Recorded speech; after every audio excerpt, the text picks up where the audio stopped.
Olá, meus amores, tudo bom com vocês? Bem, agora nós vamos para a aula de História. Nós iremos finalizar o segundo capítulo. Então, nós já vamos para as atividades finais das páginas 250 a 255. Vamos lá? Das atividades a serem feitas no caderno de História. Conversando a gente se entende. E o número 1 é para você copiar esse pequeno resumo das aulas anteriores, falando sobre aldeias indígenas, São Vicente, a primeira vila, povoado, vila ou cidade. No número 2, está pedindo para você associar a segunda coluna de acordo com a primeira. Na primeira coluna eu tenho feitorias, povoados, vilas, cidades. Muito bem. Na segunda coluna, eu tenho que marcar do 1 ao 4, certo?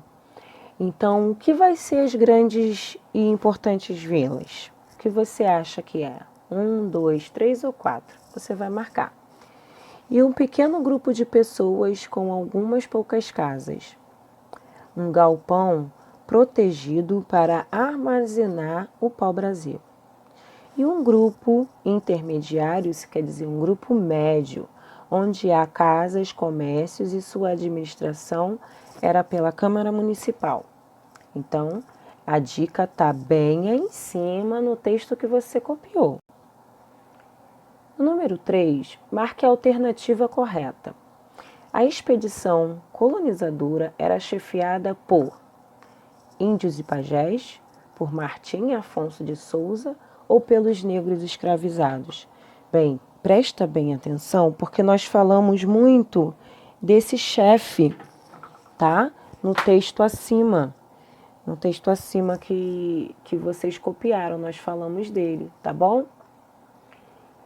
B, o militar, que foi esse chefe da expedição colonizadora, trouxe de Portugal cerca de 500 pessoas. Lembra disso?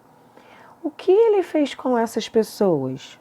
Bem, ele ficou curtindo o sol do Brasil? Ficou aqui numa boa?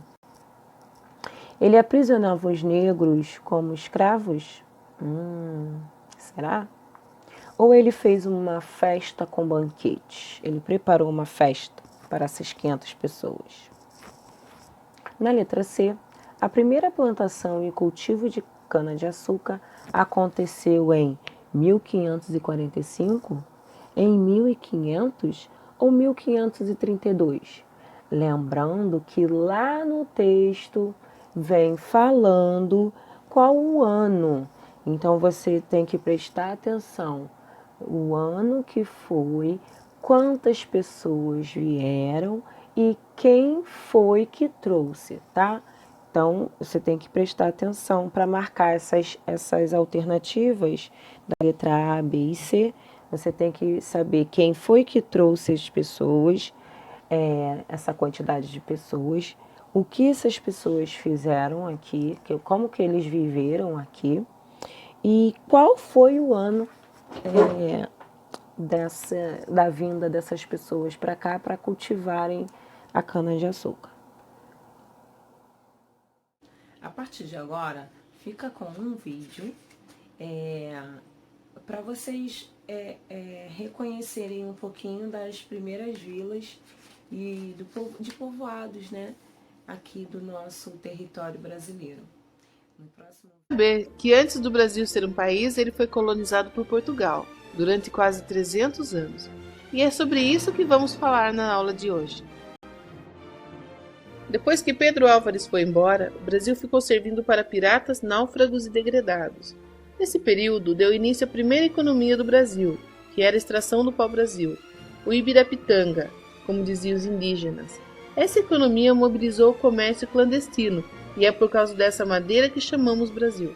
Alguns traficantes de pau-brasil começaram a usar a mão de obra indígena para a extração do pau-brasil. Muitos eram escravizados à força, muitos trabalhavam em troca de objetos, e era a prática do escambo. Em 1530, inicia a colonização portuguesa no Brasil, com a vinda de Martim Afonso de Souza. Ele ainda fundava a primeira vila do Brasil, em São Vicente, e divide a colônia em faixas de terras chamadas de capitanias hereditárias. De Portugal vieram os jesuítas como o padre Anchieta. Ele começou a catequizar alguns indígenas, ensinando o cristianismo para eles. Vou falar para vocês de um homem muito especial. Vocês sabem quem ele é? O cacique? Não, é Jesus. Anchieta ficou conhecido por intermediar a paz entre indígenas e portugueses e ter fundado a cidade de São Paulo em 1554. Nos meados do século XVI, os franceses invadiram o Brasil e fundaram a França Antártica, em plena Baía de Guanabara. Là, mas que bela paisagem, não, monsieur? Mas nada que se compare com Paris. Eles foram expulsos por Estácio de Sá, que fundou o Rio de Janeiro em 1564. Nas capitanias, principalmente de Pernambuco e de São Vicente, foi introduzido o cultivo de cana-de-açúcar. No Nordeste, a cana tornou-se a principal economia do Brasil, e houve uma grande ocupação naquela região. Inclusive, a primeira capital do Brasil era a cidade de Salvador. Para a mão de obra da economia açucareira, os colonizadores trouxeram escravos africanos para trabalharem nos engenhos. A vinda de escravos africanos para o Brasil contribuiu para a miscigenação e para a formação de uma identidade. Com o sucesso do açúcar, os holandeses invadiram o Nordeste brasileiro e começaram a investir nos senhores de engenho. Foi fundada Recife e Olinda, e Pernambuco passa a ser o maior produtor de açúcar da colônia. Nós holandeses não somos invasores. Somos contribuidores da Organização da Economia Açucareira. A colônia começa a expandir com a vinda dos bandeirantes. Esses homens vinham à procura de ouro, mas escravizaram os indígenas.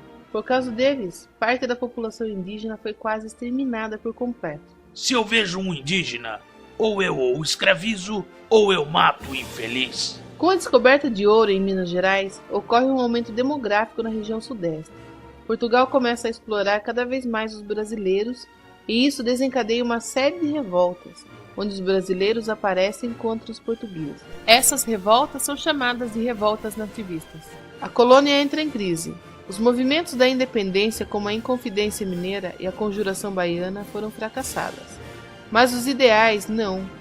Porém, o Brasil veio a tornar-se independente por um português, o Dom Pedro I. Iremos entrar no terceiro capítulo. Então, não perca as próximas aulas. Um grande beijo para você, fiquem com Deus e tchau!